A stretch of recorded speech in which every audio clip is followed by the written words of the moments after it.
Hello. Hello. ¿Dónde estamos? La Cathedral de Sol.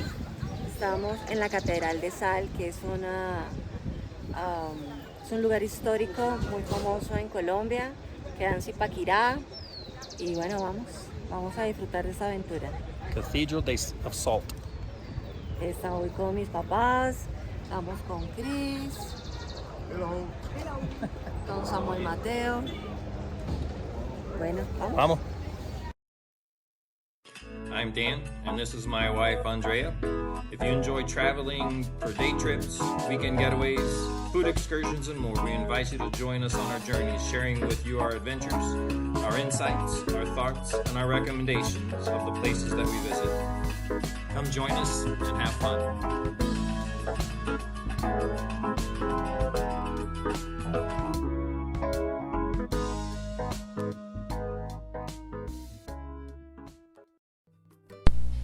The Salt Cathedral of Zipaquirá, or in Spanish, Catedral de Sal de Zipaquirá, is located about 30 miles north of Bogota, Colombia, at an altitude of 8,701 feet above sea level.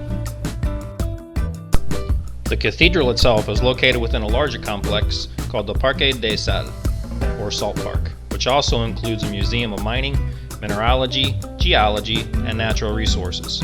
The Salt Park covers an area of approximately 79 acres. Visitors can also observe pieces of art, depictions of the mining process, geology displays, educational exhibits about environmental friendly mining and sustainable development. These halite mines were exploited already by the pre-Columbian Muisca culture since the 5th century BC, being one of their most important economic activities. The traditional halite mining was described by Alexander von Humboldt during his visit to Zipaquirá in 1801, where he depicts the deposit as bigger than the main halite mines of the time, such as those in Spain, Switzerland, Poland, and the country of Tyrol, with a calculated resource estimation of 1 million cubic meters. He also criticized the excavation techniques as being unpractical for future exploitation, recommending drift mining instead, since these halite tunnels don't require beams, which lowers the cost. It's believed that the salt deposits in Zipaquirá were formed around 250 million years ago and were raised above sea level during the late Tertiary period, when the Andes were formed. You enter the church through a beautiful landscaped garden area where you can receive headphones if you don't speak Spanish in order to understand the tour guide as you're making your tour through the church and the mines. As you can see in this section, this is the only area where you have supports going into the mines. I found this part just as interesting as the rest of the tour because of the salt formations that you could see coming down like stalactites. As you enter the mine, at the entrance of the church, there are 14 small chapels representing the Stations of the Cross, which illustrate the events of Jesus' last journey. Each station has a cross and several kneeling platforms carved into the halite structure.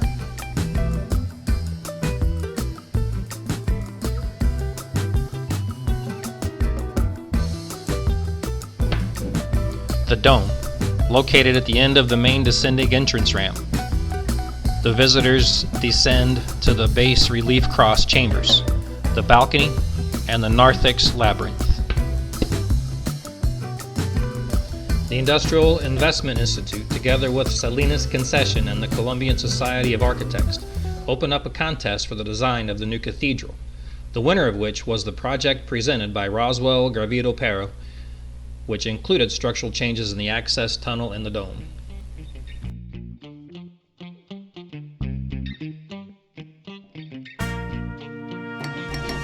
The main altar in the new cathedral with the cross and angel sculpture. In 1991, the construction of the new cathedral was undertaken 200 feet under the older one. This new cathedral was inaugurated on December 16, 1995. Its various corridors and sanctuaries were achieved by making small but significant additions to the caves that were left behind by previous mining operations. Years before the underground church was built, which was around 1932, the miners had carved the sanctuary as a place for their daily prayers, asking for protection to the saints before starting to work.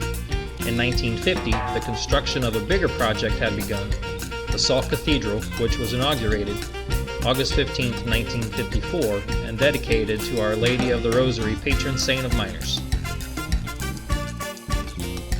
It was a compound of 3 naves and a monumental cross. Part of the galleries were actually carved by the ancient Muisca. However, as the church was carved inside an active mine, structural problems and safety concerns led authorities to shut it down in September of 1992. The construction cost of the original church was over $285 million US. The building had 120 meters in length, or 5,500 square meters surface, and 22 meters in height. It had 6 main columns and a maximum capacity of 8,000 people. The main nave included the monumental cross, which was illuminated from the base up, projecting a large cross-shaped shadow in the ceiling. The Salt Church is affiliated with the Roman Catholic Church and a place of pilgrimage in the country. The church itself lies 200 meters or 660 feet underground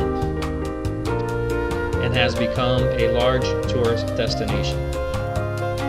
The cathedral is considered one of the most notable achievements of Colombian architecture, being described as a jewel of modern architecture.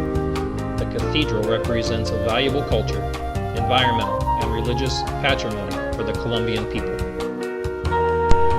I would be remiss if I didn't tell everyone that the cathedral is a functioning church that receives as many as 3,000 visitors on Sundays.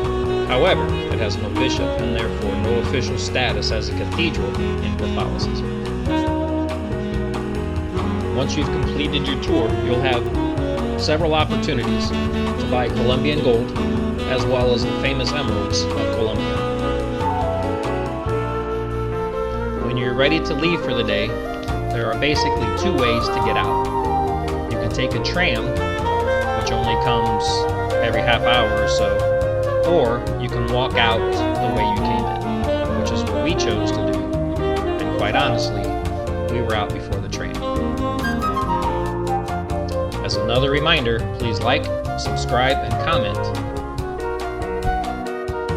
And remember to turn on the notification bell for new content.